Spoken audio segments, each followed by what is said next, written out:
اپنی باڈی کو تھکایا, اپنا مال انہوں نے خرچ کیا, لیکن اللہ کے پاس جب پہنچے ہیں تو 1 روپے کا فائدہ انہیں نہیں مل رہا ہے. کون لوگ ہیں؟ علماء کرام نے, مفسرین کرام نے لکھا یہ بدعتی لوگ ہیں, یہ بدعتی لوگ ہیں. 11ویں شریف زندگی بھر کرتے رہے, بکرے کاٹتے رہے, سمجھتے رہے کہ اللہ کے پاس بڑا ثواب ملنے والا ہے ہمیں. عید میلاد مناتے رہے اور بڑے شور و زور شور کے ساتھ مناتے رہے کہ اللہ کے پاس بڑا ثواب ملے گا ہمیں. محرم کی بدعات کو بڑے زور و شور سے مناتے رہے کہ کل روز قیامت بدلہ ملے گا ہمیں. لیکن بدلہ کہاں ملے گا؟ کل روز قیامت آئیں گے, ان کی پیشانی افسوس اور شرمندگی کی وجہ سے جھکی ہوئی ہوگی اور بڑے تھکے ہوئے ہوں گے, لیکن 1 روپے کا فائدہ انہیں نہیں ملے گا. قل هل ننبئكم بالاخسرين اعمالا الذين ضل سعيهم في الحياه الدنيا وهم يحسبون انهم يحسنون صنعا. سورہ کہف جمعہ کے دن تلاوت کرتے ہیں ہم سورہ کہف کی. سورہ کہف پہ کبھی غور کیجئے, بہت ساری باتیں سے بیان کی گئی. اللہ رب العالمین نے فرمایا قل هل ننبئكم بالاخسرين اعمالا, اے نبی لوگوں سے کہیے کیا میں تمہیں بتاؤں ان لوگوں کو جو کل روز قیامت سب سے زیادہ گھاٹا اٹھانے والے, سب سے زیادہ نقصان اٹھانے والے ہیں. کون لوگ ہیں جو سب سے زیادہ نقصان اٹھانے والے ہیں؟ اللہ رب العالمین نے فرمایا الذین ضل سعیہم فی الحیاۃ الدنیا, وہ لوگ جنہوں نے دنیا میں بڑی محنت کی, بڑے کام انہوں نے کیے, لیکن ان کی ایک نیکی کا فائدہ انہیں نہیں ملے گا, ایک کام کا فائدہ انہیں نہیں ملے گا. الذین ضل سعیہم فی الحیاۃ الدنیا وہم یحسبون انہم یحسنون صنعا, حالانکہ اپنے طور پر سمجھ رہے تھے کہ ہم تو بڑے نیکی کے کام کر رہے ہیں, ہم جو کام کر رہے ہیں بڑے نیکی کے کام, بڑے نیکی کام ہم کر کے اللہ کے پاس پہنچیں گے, لیکن اللہ کے پاس جب وہ آئیں گے تو 1 روپے کا فائدہ انہیں نہیں ملے گا. ان کی تمام نیکیاں ضائع برباد ہو جائیں گی اور ان کی چہرے پر, ان کے منہ پر دی ماری جائیں گی. حضرت عائشہ فرماتی ہیں من عمل عملا لیس علیہ امرنا فہو رد, کو جو کوئی بندہ دین اسلام میں ایسا کوئی نیک عمل کرے یا ایسا کوئی کام کرے جو جس پر نہ قرآن سے کوئی دلیل ہے نہ حدیث سے کوئی دلیل, فہو رد, تو اس کے چہرے پر دے ماری جائے گی, ایک نیکی اس کی قبول نہیں ہوگی. اور آپ نے بارہا وہ حدیث سنی ہوگی, کل روز قیامت پیارے نبی صلی اللہ علیہ وسلم حوض کوثر کے پاس کھڑے ہوں گے, پیارے نبی کی امتی ایک ایک کر کے آئیں گے, پیارے نبی صلی اللہ علیہ وسلم ہر ایک کو اپنے ہاتھوں سے زمزم کا پانی, کوثر کا پانی پلائیں گے, کوثر کا پانی پلائیں گے, تمام امتی ایک ایک کر کے آئیں گے. اس وقت چند امتی آئیں گے, فرشتے نے دھتکاریں گے, فرشتے نے وہاں سے بھگائیں گے, تو پیارے نبی کہیں گے کیوں انہیں دھتکار رہے ہو, یہ میرے امتیوں نے آنے دو, انہیں کوثر کا پانی پینے دو. لیکن انہیں فرشتے دھتکاریں گے اور کہیں گے اے نبی جانتے ہو تمہارے بعد انہوں نے کیا کیا, تمہاری اس دنیا کی جانے کے بعد انہوں نے کیا کیا تم جانتے ہو. پھر جب پیارے نبی کو بتایا جائے گا کہ وہ لوگ ہیں جنہوں نے آپ کے جانے کے بعد آپ کے دین میں نئی نئی چیزیں پیدا کر لی, دین میں نئی نئی چیزیں انہوں نے پیدا کر لی, اس لیے آج انہیں کوثر کا پانی نہیں ملے گا. اس وقت جو پیارے نبی کہہ رہے تھے کہ انہیں آنے دو, جب پیارے نبی کو پتا چلے گا کہ میرے بعد انہوں نے میرے دین میں ملاوٹ کی, دین میں نئی نئی باتیں پیدا کی, پیارے نبی کہیں گے سحقن سحقن, دھتکار دو انہیں, بھگا دو انہوں یا یہ بھگا دو ان کو یہاں سے. تو پیارے نبی صلی اللہ علیہ وسلم بھی وہاں سے ان کو دھتکار دیں گے اور حوض کوثر کا پانی بھی انہیں نہیں ملے گا, حوض کوثر کا پانی بھی انہیں نہیں ملے گا. کتنے بدبخت ہوں گے ایسے لوگ, کتنے بدبخت ہوں گے ایسے لوگ. تو حاضرین گرامی اس بات کو مان کر چلیے کہ ہمارے لیے دلیل ہے تو قرآن ہے, حدیث ہے. ارباز بن ساریہ رضی اللہ عنہ کہتے ہیں کہ ایک مرتبہ پیارے نبی صلی اللہ علیہ وسلم ہمیں واعظ و نصیحت کرنے لگے, واعظ و نصیحت جب کرنے لگے, خطبہ دینے لگے, تو پیارے نبی صلی اللہ علیہ وسلم کی آواز بلند ہو گئی, پیارے نبی صلی اللہ علیہ وسلم کی آواز بلند ہو گئی, پیارے نبی کی آنکھیں لال ہو گئیں, پیارے نبی اس طرح ہمیں واعظ کرنے لگے, اس طرح ہمیں خطبہ دینے لگے گویا ایک کمانڈر اپنی فوجیوں کو تربیت دے رہا ہو, انہیں اپنے جنگ کے میدان میں جنگ اترنے کے لیے تربیت دے رہا ہو. اس طرح پیارے نبی صلی اللہ علیہ وسلم ہمیں خطاب کر رہے تھے. اس وقت پیارے نبی نے فرمایا اوصیکم بتقوی اللہ, اوصیکم بتقوی اللہ, اے اللہ کے بندوں میں تمہیں تقوی کا وصیت کرتا ہوں, اللہ کا تقوی اختیار کرو. پھر اس کے بعد حضرت ارباز بن ساریہ کہتے ہیں پیارے نبی صلی اللہ علیہ وسلم نے فرمایا فَإِنَّهُ مَن يَعِشْ مِنكُم بَعْدِي فَسَيَرَىٰ اخْتِلَافًا كَثِيرًا, جو کوئی میرے بعد زندہ رہے گا وہ بہت ساری بدعت و خرافات کو دیکھے گا, اختلافات کو دیکھے گا. کیا کرنا اختلافات میں, جب پریشانیاں آئیں گی، اختلافات ہوں گے تو کیا کرنا ہے؟ فَعَلَيْكُمْ بِسُنَّتِي وَسُنَّتِ الْخُلَفَاءِ الرَّاشِدِينَ الْمَهْدِيِّينَ۔ پیارے نبی نے فرمایا اس وقت اختلافات کے موقع پر تم میرے راستے کو اپنانا، فَعَلَيْكُمْ بِسُنَّتِي، میری سنت کو اپنانا، وَسُنَّتِ الْخُلَفَاءِ الرَّاشِدِينَ الْمَهْدِيِّينَ، میرے بعد جو میرے صحابہ ہیں، خلفاء راشدین ہیں، وہ ہدایت یافتہ ہیں، ان کے راستے کو اپنانا، اس کے علاوہ کسی اور دین کو نہ اپنانا، کسی اور کی بات کو نہ اپنانا۔ جب تک تم میرے قرآن، میری سنت اور میرے صحابہ کے راستے پر رہو گے تب تک تم سیدھے راستے پر رہو گے، اور جب تم ان چیزوں کو چھوڑ دو گے تو پھر تمہارے اندر بدعت و خرافات پیدا ہو جائیں گی، تمہارے اندر بدعت و خرافات پیدا ہو جائیں گی۔ اور آج دیکھیے دین اسلام میں جو الگ الگ بدعات ہیں، کیا پیارے نبی کے زمانے میں موجود تھیں؟ عید میلاد کیا پیارے نبی نے منایا؟ کیا صحابہ کرام نے منایا؟ یہ شعبان کی، یہ محرم کی بدعات، یہ سفر کی بدعات کیا پیارے نبی نے منایا؟ کیا پیارے نبی کے صحابہ نے منایا؟ کسی صحابی نے کوئی عید میلاد نہیں منایا، بدعات کی کوئی شکل اس وقت موجود نہیں تھی۔ تو حاضرین گرامی، دین اسلام میں جو کوئی بدعت پیدا کی گئی، یاد رکھیے اس کے نتیجے میں ایک سنت اٹھا لی جائے گی، تو ہم تمام کی ذمہ داری بنتی ہے، ہم تمام کی ذمہ داری بنتی ہے کہ ہم دین اسلام کو خالص شکل میں اپنائیں۔ دین اسلام جو قرآن اور حدیث میں خالص ہے اس کو اپنانا ہے، پیور اسلام کو اپنانا ہے۔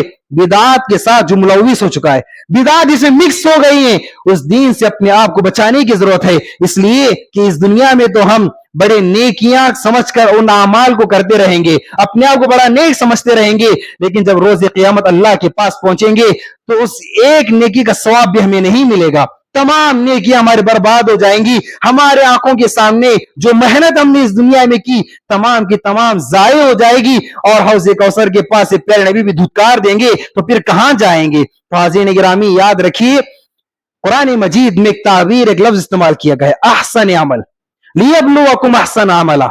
کون ہے جو تم میں احسن عمل کرے؟ احسن عمل کی تفسیر علماء کرام نے لکھا دو شرطیں، دو کنڈیشن ہے، کسی بھی کام کی احسن عمل ہونے کے لیے دو کنڈیشن ہے۔ پہلی کنڈیشن وہ صرف اور صرف اللہ کے لیے کیا گیا ہو، شرک سے پاک ہو، خلوص کے ساتھ خالص ہو کر اللہ کے ساتھ کیا گیا ہو، اور دوسری کنڈیشن پیارے نبی کے بتائی ہوئی طریقے کے مطابق کیا گیا، پیارے نبی کی بتائی ہوئی سنت کے مطابق کیا گیا ہو۔ جس کام میں دو شرطیں پائی گئی وہی احسن عمل ہے۔ اس سے پہلے الحمدللہ ہم لوگوں نے توحید کے بارے میں خطبہ سنا، اس کے بعد شرک کے بارے میں ہم نے خطبہ سنا، اور آج ہم سنت اور بدعت کے بارے میں خطبہ سن رہے ہیں۔ کیوں؟